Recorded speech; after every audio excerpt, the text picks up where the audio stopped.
Well, good morning, everybody, or good afternoon, depending on which time zones you happen to be sitting in today. But I appreciate everybody being here. It looks like we've got a full crowd today. And as you know, we've got Supplier Illumination series happening every single day, right at noon Eastern time, 9 a.m. Pacific time. Again, my name is Gary Davis. I'm the SE Director here at Intelisys. And the entire intent of this is to give 15 minutes with two different suppliers every single day. And today it's my honor to talk about and introduce you in just a minute. We've got Flexential here today, and we also have Evolve IP going to talk about some of their solutions today too. So a couple of things real quick. One is, again, these are happening every single day. In fact, you want to go ahead and advance the next slide, shall? And you'll notice we have a full lineup of tons and tons of different suppliers. So from almost any topic, from security to UCaaS and contact center to cloud compute to even things like Google Cloud Platforms to of course, networking and SD-WAN and all sorts of good stuff. So stay tuned for that. In fact, if you want to hit the next slide, you'll notice we have a full lineup this week. So today we're talking with Evolve IP and Flexential, but tomorrow we've got Open Systems and the Verizon, and then TalkDesk and Avaya late this week on Friday. So the other thing I want to announce real quickly, for those that attend 3 times, then we are going to have a drawing for $50 of cash. Well, the next thing closest to cash, which is Amazon cash. So an Amazon gift card of $50 if you attend at least 3 times this week, you'll be put into a drawing to see who can win that out. So again, stay tuned for the rest of these, and just prepare to be here every single day during lunchtime with us. So having said that, the other piece I'll just mention real quickly, Evolve IP has a lot of content under the handouts section. So under the handouts, Evolve IP has 4 or 5 or 6 different pieces of collateral. So download that throughout the presentation. Make sure you take that away, and we'll get going from there. The other piece is we have an answer section, a question and answer. So if you've got questions, definitely type those in, and we'll try and take those throughout the presentation. I'll interrupt some of the speakers and go from there. And if not, stay tuned. Right at 12:30, we'll come back to some of the Q&A and see if we can't get some of your questions answered. So with that, I'm going to go ahead and bring out Gary Coben. Gary, you want to introduce yourself, what you do, and maybe just a little bit about Evolve IP just real quickly? Sure. So my name is Gary Coben. I'm the Senior Vice President of Channel Services for Evolve IP. We've been working inside of the community for well over a decade, leading provider of cloud services. We're a regular and frequent participant in ICSU, CX, Super 9, Channel Connect, and you great partners have named us the top cloud provider at Intelisys in both 2018 and 2019. So we thank you for your continued support. Yeah, I mean, Gary, it's great to have you here this morning. You guys do a ton of stuff. You just mentioned one of our best cloud providers out there. You've been doing this for a long time. And you guys have been promoting remote workforce for a long time, desktop as a service. You've been doing things with cloud compute. A plethora of things you guys offer. So I know recently you guys have changed your focus a little bit. But maybe tell me a little bit about what you're doing as a new idea and a new platform you guys are promoting. Yeah, thanks, Gary. Obviously none of us saw COVID-19 coming. In fact, long before this outbreak, we saw the markets for communications and the markets for computing changing. You go back 10 years ago, it was the big manufacturers like this, Cisco, Avaya, and Mitel. And then it sort of transitioned to a lot of the proprietary UCaaS providers. Today, we see the market for unified communications being dominated by workstream collaboration providers like Microsoft and Cisco. Conversely, about 10 years ago, we saw the infrastructure market explode. And that, as we all know, that's kind of now owned by the AWS and Azure. About 5 years ago, we saw that sort of move to end user computing through VDI and desktop as a service. Today, what we're seeing is more and more applications migrating to SaaS, and companies are struggling to provide secure access to web-based applications and legacy applications. So we saw a lot of these changes. We've changed our focus to conform to those solutions, and what we see is the changing market. Yeah, in fact, I kind of aggravate you sometimes. You guys have started hitching your bandwagon right to Microsoft Teams and that entire platform. Maybe talk about that just a little bit more. And also, I mean, in fact, I aggravate you sometimes now. I call you Mr. Teams now. So maybe just talk about that just a little bit. Yeah, I mean, for us, we think that's pretty obvious.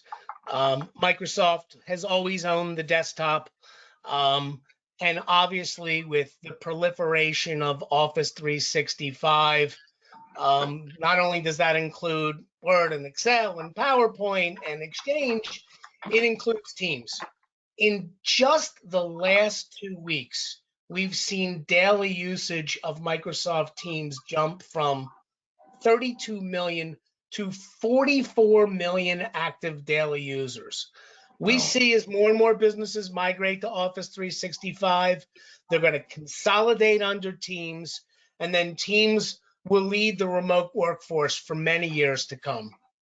Yeah, and not only do you use Teams, but you have your own voice platform. So how is your voice platform and your integration with Teams different, say, than if I go out and buy MS Teams on my own and go out and deploy that myself from a voice perspective? So how is that different from your perspective?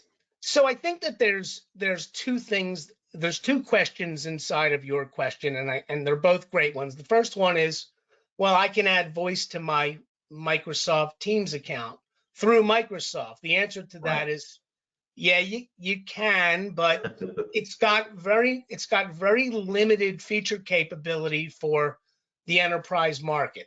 So we think it's great for the 15-person company. We just don't think that it's really going to be great for the 200-person company. Now, as it pertains to what we've done with Teams, that is very different from what everybody else has done, is that we've built a platform level integration that combines our Cisco enterprise telephony platform inside of Teams. So we're doing that without third-party software, without any plugins or middleware or Chrome extensions. If you know how to use Teams, you know how to use Evolve IP voice-enabled Teams. Good. So it's the next best thing to it. It's fully integrated. You guys have full capabilities directly in there, so it makes it nice and easy for an end customer, is what it sounds like. So correct.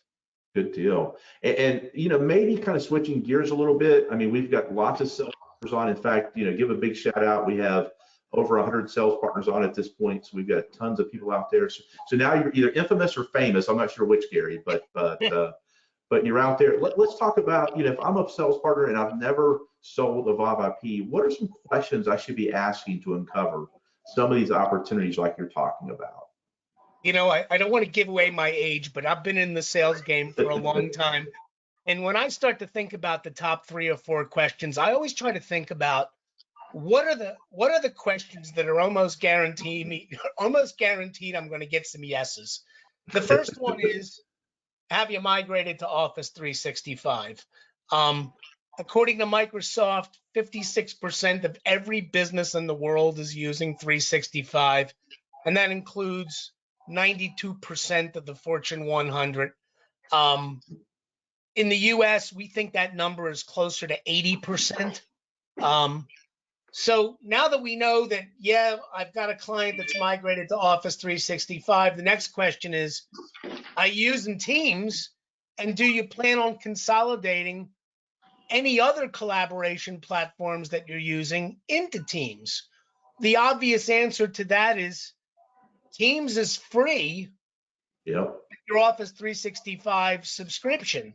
So you're probably not going to pay for 2, right? The third question is where you start to differentiate between those that see Teams as a platform for voice and those that don't. And the third question I would ask is, are you interested in integrating your voice solution into Teams? Bigger the company, there's a high degree of likelihood you're going to get a yes. So I think on those first 3 questions, you're getting a yes, yes, and yes. And the fourth question is, just as an old sales guy, we want to make sure that we qualify these deals. So, I'm glad you're interested in this. but tell me about any existing contracts you have for your current voice solution. So I think that's the summary. Have you migrated to 365? Are you using Teams? Are you interested in voice enabling Teams? And tell me about your existing contractual obligations so we know when we can have that conversation.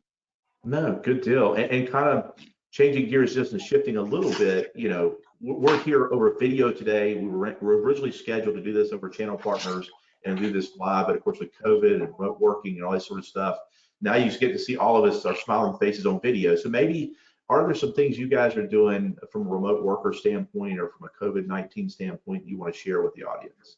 Yeah, so just like a lot of other companies that are inside the portfolio, we've rolled out a number of, I hate using the term promotions, but a number of solutions that are available to partners and to customers. The first is we're a Microsoft Gold partner. We're one of the leading CSPs.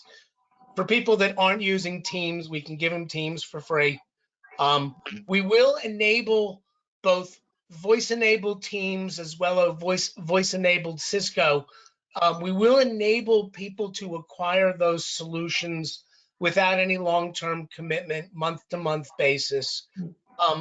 As you migrate over to what we refer to as workspaces, which is all the compute platforms, we are giving Clear Login, which is access management. We are giving that to people for free during the outbreak. We're also enabling them to get both DaaS and hosted applications. And just a quick note for the partner community, obviously, there's no spiffs that we can pay on month-to-month accounts, but we will pay full residual. And if, the hope on all of this is that people convert those month-to-month into long-term agreements, and we will go back and pay the big spiffs on all those deals as well. Yeah, no, absolutely.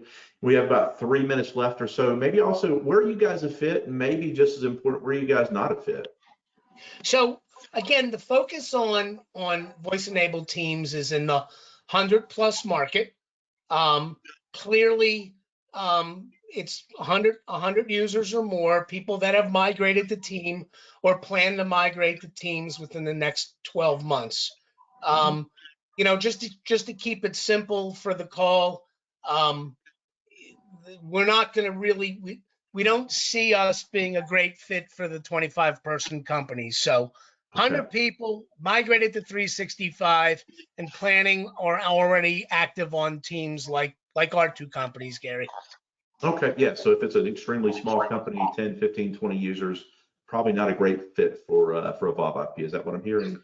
That's what you're hearing. But from that point up to the enterprise space, and you guys are a great play for them. You bet. Good deal. And last but not least, I know we got a minute or so left. We talk about maybe, do you have a use case or maybe something like that to maybe talk about, maybe to share with the audience so they better understand where you guys play at in this space? Yeah, absolutely. So I think where we're seeing the greatest fit for us is in these on companies that have, case in point, we're working with a big entertainment company out of New York. Tough time for them. They have 2,000 users, 1,700 of them are Teams users, but they also are running a small contact center with 100 people. They've got multiple receptionists. They've got paging systems. They've got complex auto attendant. I always like to say that you always have to watch out for the guy that can say no. What's so cool about our solution is that not only can we handle the voice-enabled Teams portion, but by design, our Teams initiative is about handling all those other things like contact center, like receptionist, like paging, like call recording. So that's a great use case so that Teams and non-Teams users. So that's it for me, Gary. No, I appreciate you being here, Gary, as always. And of course, I love your first name, by the way. So and I have that in common, if nothing else. You spell yours what most people would consider correctly, and everybody makes fun of my name, by the way. So, other than that, we're all good. So Outstanding. This has been a lot of fun, Gary. I really thank you for having us on today. No, thank you. And Shai, you want to hit the next slide there? And stay tuned, Gary. We're going to take some questions at the end, so stay tuned. So sit back, relax. Don't go to sleep though. So stay in tune, and we'll ask some questions in a minute. And flipping gears a little bit now, we've got Derek with Flexential. Derek, you kind of saw the flow back and forth. Maybe you want to do a quick introduction, to Flexential and what you do and your role there, and also maybe what are some of your unique strengths being at Flexential? What do you guys do a little bit differently? Sure. So first of all, thank you for the opportunity to speak on your call today and reach your seller audience. My name is Derek Seiler. I'm a solution architect for Flexential, and I support our channel sales organization. So folks that are out there managing our key partners like you guys and delivering solutions to our shared clients. So Flexential, for folks, just to kind of give a little bit of a primer, we're I guess best described as a core data center infrastructure services provider, right? We've got 40 data centers across North America, all interconnected on all fiber 100 gig national backbone, expandable up to 400 gig.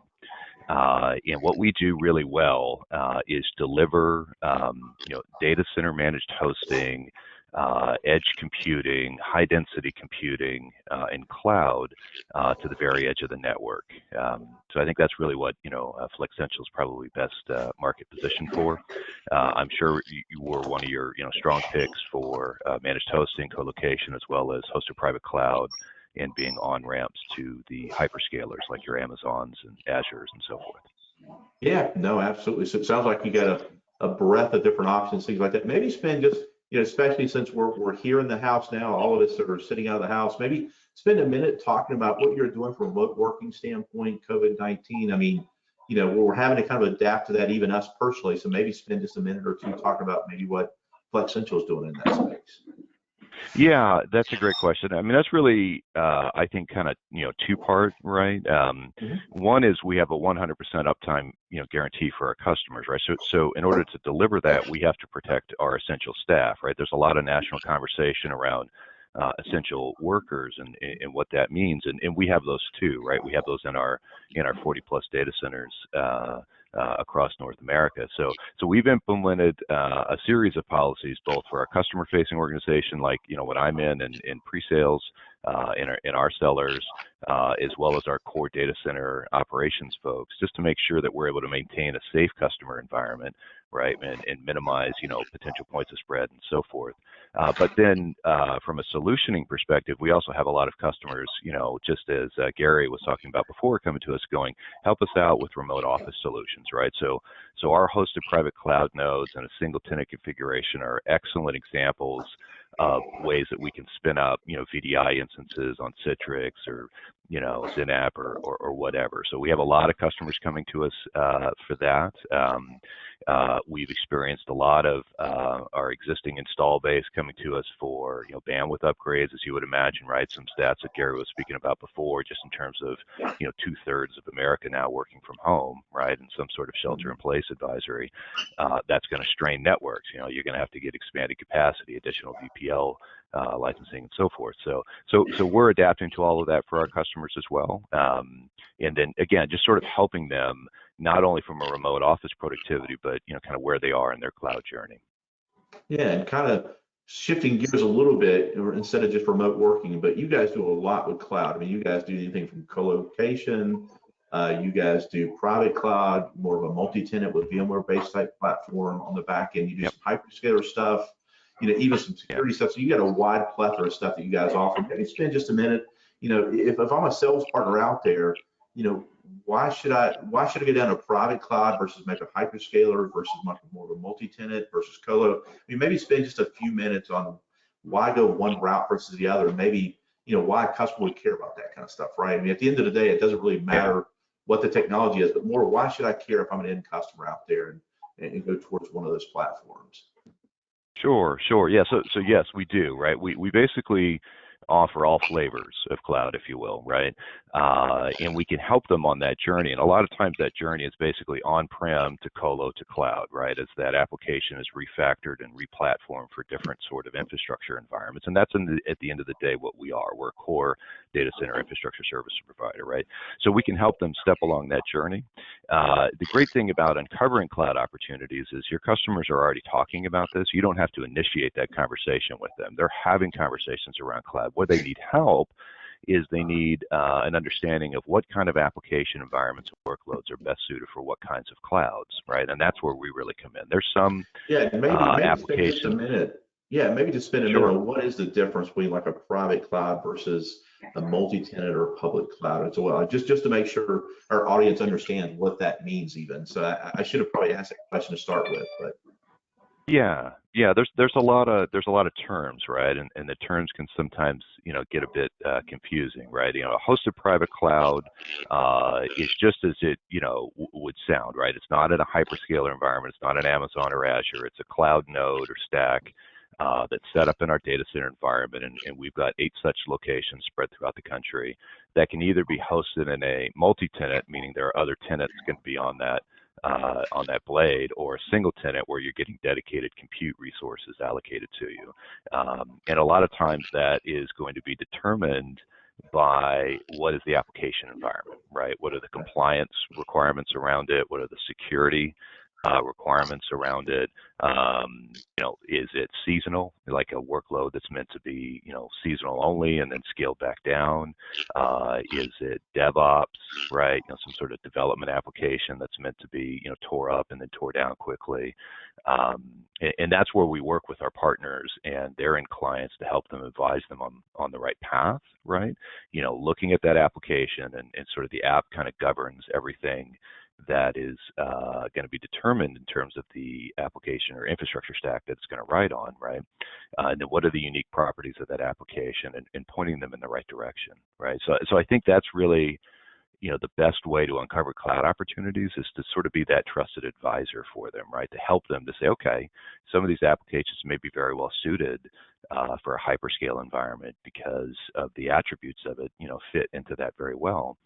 Some may not. Just the other week, we heard about NASA, right, which had dumped a ton of data into the Amazon cloud environment, right, and they were trying to pull that out, right. So that's that ingress and egress fees that your audience probably hears a lot. That some of the costs that can stack up in a hyperscale.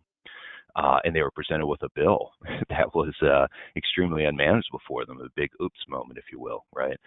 So a lot of times in a hyperscale, those initial prices for that workload seem very attractive, but then there's a lot of hidden fees in terms of how that application is going to sort of grow and be utilized in that environment.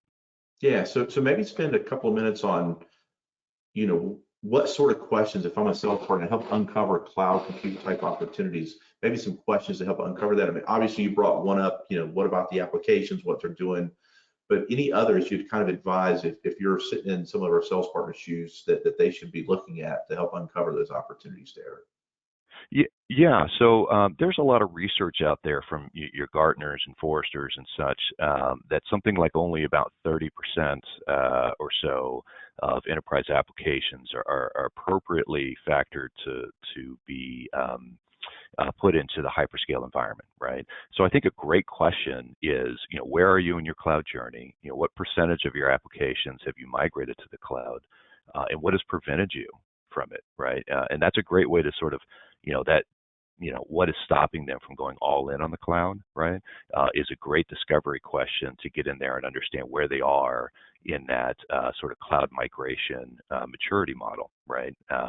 Have they completely, sort of refactored their entire application to be, sort of born in the cloud, if you will, and native in that kind of environment? Or do they have some legacy applications that they need help with? The underlying reason why everyone will ultimately try to move to the cloud is economic, right?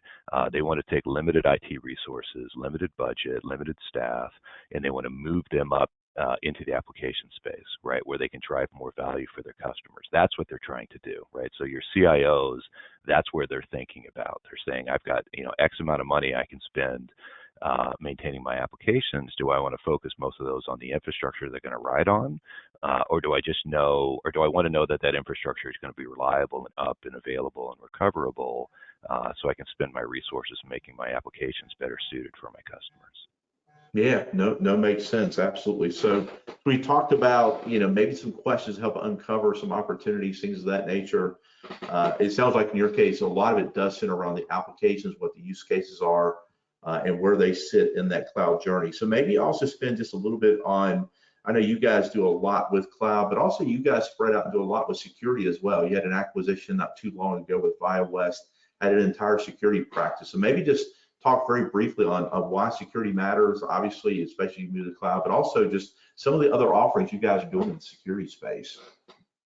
Yeah, absolutely. So, so we have a full security practice and managed services portfolio, in addition to our kind of core products, which are managed colocation and cloud offerings and the different flavors of cloud that we have. So security is twofold, right? Part of it is just sort of embedded into our connectivity products, right? So we've got DDoS mitigation and prevention, intrusion detection, and so forth. All of that sort of built in to our national fiber network, right? And provided as part of all of our cloud connectivity and colocation solutions to our customers. But we also have a full Flexential professional services offering where we can help customers with their security readiness profile. So this could be things like pen tests, penetration tests of their core infrastructure or their Active Directory, their web applications, any APIs or connectivity they have in their application environment, right? Their mobile apps. We can do full IT security assessments, scan for vulnerabilities, recommend remediation paths and so forth. We can even do, testing around things like, social engineering, right? It's not always just, DDoS attacks or ransomware, things like that are, penetrating the network. A lot of that stuff is just, good old-fashioned sneaker net, right? So how are they preparing themselves from, a phishing and social engineering perspective in terms of, keeping their security posture ready? But we sort of, siloed all of that into a full suite security offering that, a lot of times will ride alongside our managed colo and cloud deals, right? Because a lot of times those two sales are really tied hand in hand, right? They may choose a hosted private cloud deployment, for example, because they have specific security requirements, right? And then that may also open up an opportunity for us to have a consulting engagement with the client and, lend a little bit more expertise there as well. Yeah, and of course, security is still a big deal, particularly as we talk about remote working in some of those areas as well. So a lot of this monitoring, a lot of the stuff that you guys have. And I did get a question just real quick. Do you guys do much in terms of SIM and monitoring for on-prem devices as well, not just stuff sitting in your cloud space? We do. Yep. We have the ability to extend that into the client environment and, handle that for mobile devices as well. Yep. Good. Yep. So even that is something to kind of think about as we're in the environment we are today, sitting out of the houses, things like that. And I know we've got about 2 minutes left here. Just switching gears a little bit. I mean, it sounds like you guys do a lot of different things. Where would you consider your sweet spot? What are some of the ideal customers? If I'm a sales partner sitting out there, what would be kind of an ideal customer for you to engage with? And maybe there's whether it's a certain size or vertical or whatever, or maybe are there some areas that you're not a fit for? So maybe a little bit of both. Yeah, sure. So that's a great question. So I would say we're probably a medium-sized enterprise and up type service provider, right? And I would say at the beginning stages to medium stages of their cloud maturity profile. A lot of times customers are going to have a mix of both cloud-ready applications and more legacy applications. There's still a lot of AS400, for example, out there, right? There's a lot of legacy applications and customers that are running that, particularly in the manufacturing vertical, right? We don't necessarily have one vertical concentration over another. We've got SaaS providers that are in our colocation facilities. We've do a lot in manufacturing. We do a lot in healthcare. But it's basically anybody that is looking to get out of the data center business, wants a managed service provider that's going to be full suite. They can help them along that kind of cloud migration path, whatever they are or wherever they are, I should say, in that maturity scale. And then conversely, since you asked kind of the, hey, where are you not, maybe, right, versus where you are, if somebody was basically, born in the cloud, right, I think that may not be, necessarily a good play for where Flexential is. We can be a cloud on-ramp, right, riding our network, but typically we're a cloud on-ramp riding our network when the customer is already utilizing some of our core services and then needs to access the hyperscale cloud, right? Versus somebody that's just already in a hyperscale environment anyway. And then we don't really do much above the, the guest OS, right? So we're going to, kind of manage all the way up to the virtualization layer. If you think about an application stack from, your storage and your compute and your networking and your virtualization, we're not in the application space, right? So that's one thing, that we don't really play in, and that's by design, right? We want to be a full service, fully managed infrastructure services provider, and we're not in there, and there's lots of folks, that we will partner with that are very good in that space. Good. So good infrastructure as a service, go up to the virtualization stack, but then kind of leave off and let somebody else actually manage the actual application running on top of that. So good. Correct. If that's a customer requirement, yep. We'll typically work with our partners in that regard.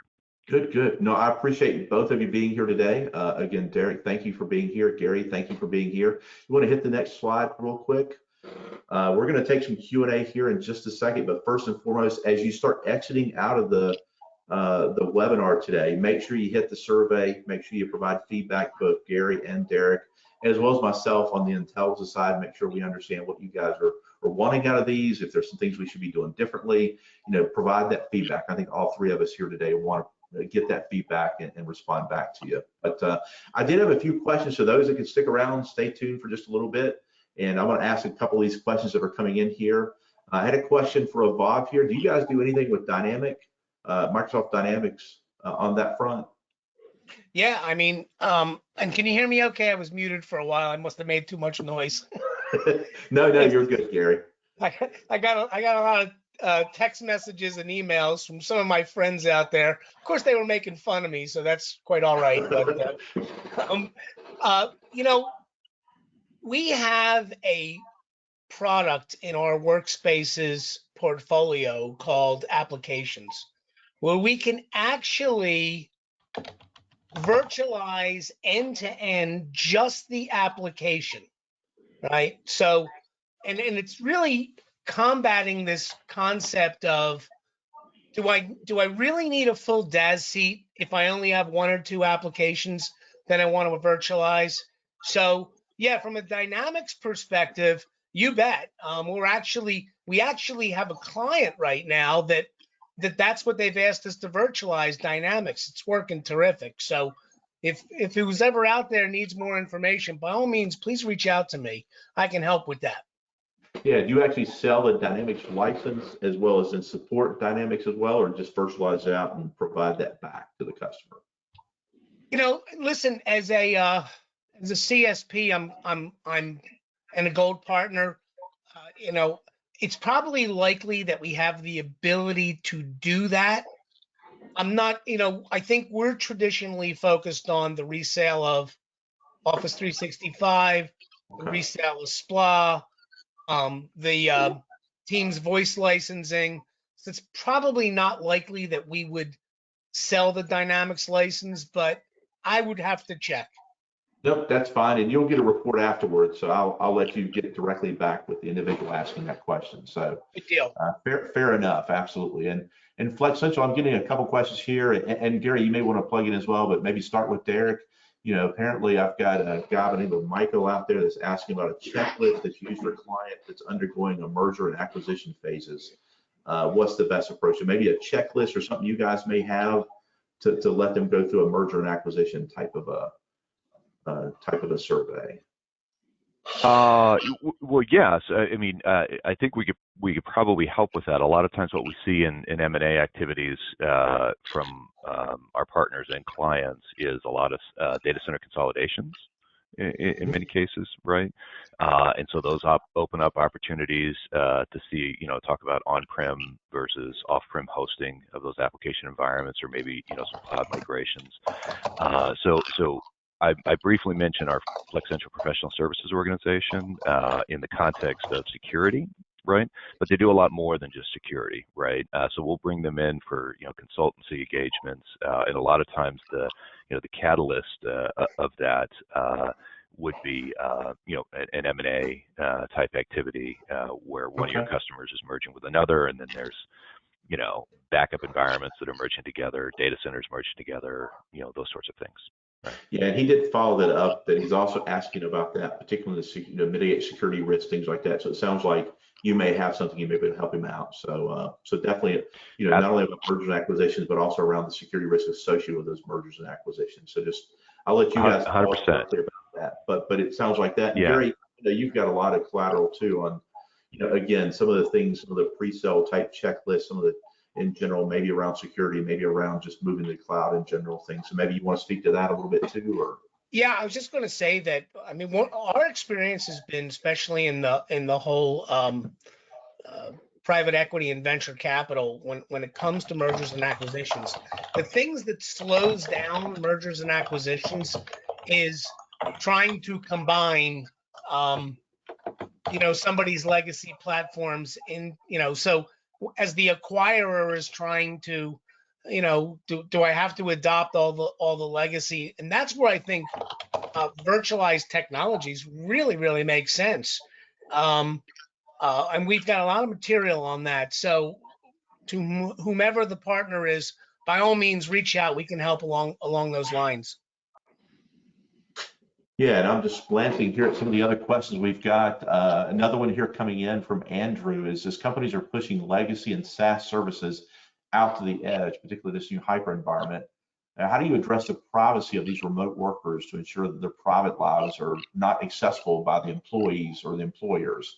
So the employers can't get access to all the private stuff about them, even though they're sitting, say, working out of the house. I don't want them necessarily spying on me here. So maybe if you guys can talk about that just a little bit and give some thoughts. Sure. I mean, I think the best way to talk about that is how do I start my day?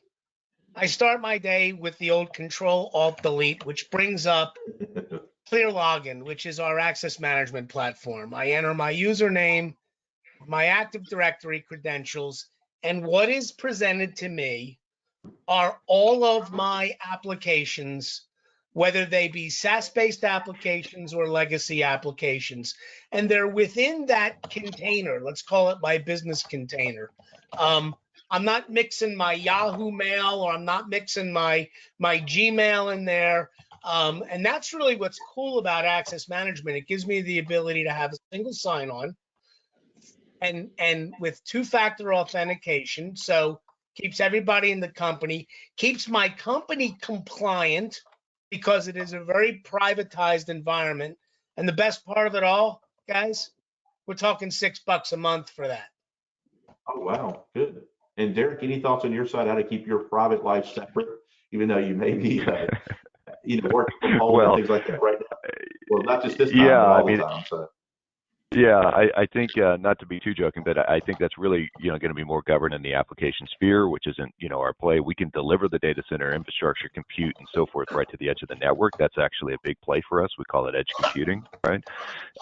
In our 40 data centers nationally can help to deliver that. But there's amazing applications and folks like Gary's talking about that work in the application space that can deliver solutions that may ride on our infrastructure. And can help with that governing and separation of work and private life. Hey Gary, real quick, one of our favorite people up in the Northeast reminded me that now that we're all on video, just don't pick your nose. Yeah, have to be careful of that kind of stuff, especially that kind of privacy. We don't want to see that, by the way. We don't want that. That's too private. Absolutely. There's getting some additional questions here. I think I'll take a lot of these offline. The last question I had, I think you mentioned Derek or Gary, I can't remember which, talking about the survey and things like that you guys are doing. Any costs associated with some of the survey stuff? I think, Derek, you were asking or mentioning just a few minutes ago. Yeah, some of it is freeware, right? Some of it is we're able to arm, the partners with, a full, consulting engagement is obviously going to be a paid solution that we're delivering to the client, but there's real inherent value in that. We're typically helping them through a business transformation of some kind, and but yeah, there are other ways to begin to engage that conversation with the customer that aren't full paid consultancy engagements. Good. So maybe some pre-checklists, things like that are free, but if they need to do a full engagement, a consulting assessment, that's where a paid for engagement comes into play. So good. Yeah, and again, I appreciate both of you being here, both Gary and Derek. Appreciate you being our honored guest today. And again, we had a full house, had about 110 people here at one point, 115 or so. So starting to trickle down now that lunchtime is upon us here in the East Coast. In fact, I'm getting hungry, so we're going to go and close this out, but appreciate both of you being here. And Shai, you want to hit the next slide, just as a reminder of the upcoming webinars that we have tomorrow as well as Friday. Again, tomorrow we've got a security type play with Open Systems and Verizon. Then we get back to contact centers and UCaaS and things like that on Friday. So again, happy selling, everybody, and I will talk to everybody later. Thanks, everybody. Thanks, Derek and Gary. Thanks, guys. Thanks, guys. Thank you.